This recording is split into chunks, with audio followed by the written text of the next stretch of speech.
Hi friends, നമുക്കിന്ന് വളരെ പെട്ടെന്ന് തയ്യാറാക്കിയെടുക്കാവുന്ന ഒരു ഈവനിങ് സ്നാക്കാണ്.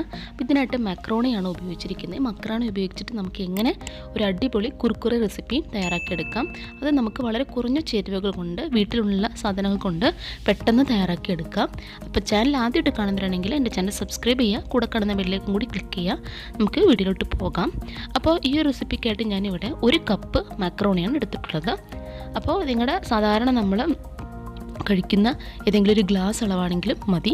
ഇതിലോട്ട് ഞാൻ 1/2 സ്പൂൺ ഉപ്പും കൂടി ചേർത്തിട്ട് നല്ല വെള്ളത്തിൽ ചൂടാക്കുകയാണ്. അതിലോട്ട് ഞാൻ ഇത് ഒട്ടിപ്പിടിക്കാതിരിക്കാനായിട്ട് 1 സ്പൂൺ ഓയിൽ, അത് സൺഫ്ലവർ ഓയിലാണ് ഞാൻ എടുത്തിട്ടുള്ളത്. ഇതിലോട്ട് തന്നെ ചിക്കൻ മസാല 1/2 സ്പൂൺ കൂടി ചേർക്കണം. അപ്പോൾ ഇതെല്ലാം നമുക്ക് ഒരു 4 മിനിറ്റ് നേരത്തേക്ക് മീഡിയം ഫ്ലെയിമിൽ തിളപ്പിക്കാം. ഒരുപാട് ഹൈ ഫ്ലെയിമിൽ തിളപ്പിക്കാൻ പാടില്ല, മീഡിയം അല്ലെങ്കിൽ ലോ ഫ്ലെയിമിൽ തിളപ്പിക്കാം. ഇനി ഇതിനുള്ള കൂട്ട് തയ്യാറാക്കാം. അതിനായിട്ട് ഞാൻ മുളക് പൊടിയും 1/2 സ്പൂണ്, ഉപ്പ് 1/2 സ്പൂണ്, ചിക്കൻ മസാലയും 1/2 സ്പൂൺ വെച്ചിട്ട് ഞാൻ എല്ലാം തന്നെ ഒന്ന് മിക്സ് ചെയ്തെടുക്കുകയാണ്. ഇത് നമുക്ക് ലാസ്റ്റ് ഫ്രൈ ചെയ്തെടുക്കുമ്പോൾ അതിലോട്ട് സ്പ്രെഡ് ചെയ്തെടുക്കാനാണ്. അപ്പോൾ 4 മിനിറ്റ് നേരം കഴിയാണ്. അപ്പോൾ ഈ മക്രോണി ഒന്ന് വേവായി വരുന്നുണ്ടോ നമുക്ക് നോക്കാം. അപ്പോൾ അതെല്ലാം നന്നായിട്ട് ഒന്ന് ബോയിലായി ഒരു 80% ബോയിലാകുമ്പോൾ തന്നെ നമുക്ക് ഫ്ലെയിം ഓഫ് ചെയ്യാം. നിങ്ങളൊരു സ്ട്രെയിനറുടെ സഹായത്തോടു കൂടി ഇത് നമുക്കൊന്ന് ഫിൽട്ടർ ചെയ്തെടുക്കാം. ഒപ്പം നിങ്ങൾ നല്ല തണുത്ത വെള്ളം കൂടി ഒഴിച്ചു കൊടുത്തിട്ട് ഫിൽട്ടർ ചെയ്യുകയാണെങ്കിൽ നല്ല മയത്തോടു കൂടി കിട്ടും. ഇനി നമുക്കിതിലോട്ട് കോൺഫ്ലോർ 2 സ്പൂണും അരിപ്പൊടി 2 സ്പൂണും ഗോബി മസാല നമുക്ക് കടകളിൽ വാങ്ങിക്കാൻ കിട്ടും. അതുണ്ടെങ്കിൽ മാത്രം നിങ്ങളൊരു സ്പൂൺ കുറച്ച് വെള്ളം കൂടി ഒഴിച്ചു കൊടുത്തിട്ട് നന്നായിട്ട് മിക്സ് ചെയ്യാം. ഇനി നമുക്ക് ഒരു ചീനച്ചട്ടിയിൽ എണ്ണ ചൂടാക്കാം ഫ്രൈ ചെയ്യാനായിട്ട്. അപ്പോൾ ഓയിലാണ് ഏതെങ്കിലും സൺഫ്ലവർ ഓയിലോ വെളിച്ചെണ്ണ ഏതെങ്കിലും ചൂടാക്കാം. ഇനി അതിലോട്ട് നന്നായിട്ട് ഹൈ ഫ്ലെയിമിൽ തന്നെ ചൂടാക്കാം. അപ്പോൾ ആദ്യം ഒന്ന് നന്നായിട്ട് ചൂടായോ എന്ന് അറിയാൻ വേണ്ടിയിട്ട് ഒരെണ്ണം നമുക്ക് ഫ്രൈ ചെയ്ത് നോക്കാം. അതിനുശേഷം ഓക്കെ ആണെങ്കിൽ നമുക്ക് കുറച്ചധികം ഫ്രൈ ചെയ്യാം. അപ്പോൾ ഒരു കൈപ്പിടി അളവിലെടുത്തിട്ട് നമുക്ക് ഫ്രൈ ചെയ്യാം. ഫ്രൈ ചെയ്യുമ്പോൾ ഒരു കാര്യം ശ്രദ്ധിക്കണം, ഹൈ ഫ്ലെയിമിൽ തന്നെ വെച്ച് ഫ്രൈ ചെയ്യാം. അപ്പോൾ നമുക്ക് എല്ലാം തന്നെ വെവ്വേറെ ആയിട്ട് ഫ്രൈ ചെയ്ത് കിട്ടും.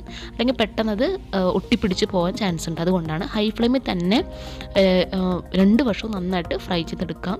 അപ്പോൾ ഇതേപോലെ ഫ്രൈ ചെയ്തെടുത്തതെല്ലാം നമുക്കിനൊരു ബൗളിലോട്ട് മാറ്റാം. അപ്പോൾ നമ്മുടെ ഈ ഒരു അളവിൽ 3-4 വട്ടം ഫ്രൈ ചെയ്യാനുണ്ടാവും.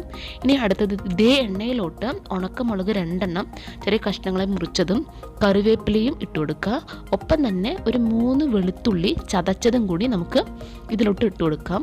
അപ്പോൾ ഇങ്ങനെ നമ്മൾ ഫ്രൈ ചെയ്ത കറിവേപ്പിലയും ഗാർലിക്കൊക്കെ ഇടുകയാണെങ്കിൽ നല്ല ഒരു ഫ്ലേവർ ഉണ്ടാവും, അതിനാണ്. അപ്പോൾ ഇങ്ങനെ ഞാൻ ഫ്രൈ ചെയ്ത കറിവേപ്പിലയും എല്ലാം ഇട്ടിട്ടുണ്ട്. ഇതിന് മുകളിലായിട്ട് നമ്മൾ ആദ്യം തന്നെ മിക്സ് ചെയ്ത് വെച്ച മുളക് പൊടിയും ഉപ്പും മിക്സ് ചെയ്ത് വെച്ചതും കൂടി ഇട്ട് കൊടുക്കാം.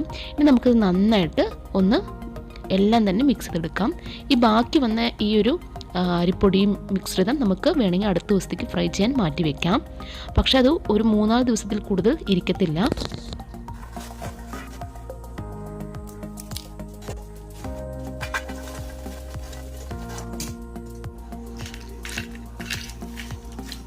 അപ്പോൾ നല്ല ക്രിസ്പി ആയിട്ടുള്ള ഈ ഒരു റെസിപ്പി നിങ്ങൾ എന്തായാലും വീട്ടിൽ ട്രൈ ചെയ്ത് നോക്കുക. ഇത് ഇഷ്ടമെങ്കിൽ ലൈക്ക് ചെയ്യുക, നിങ്ങളുടെ ഫ്രണ്ട്സിനും എല്ലാവർക്കും ഷെയർ ചെയ്ത് കൊടുക്കാം. ചാനൽ ഇതുവരെ സബ്സ്ക്രൈബ് ചെയ്യാത്തൊരു red colour subscribe button click ചെയ്തിട്ട് ബെൽ ഐക്കൺ കൂടി ക്ലിക്ക് ചെയ്യുക. അടുത്ത വീഡിയോയിലോട്ട് കാണാം. അതുവരെ എല്ലാവർക്കും ഗുഡ് ബൈ.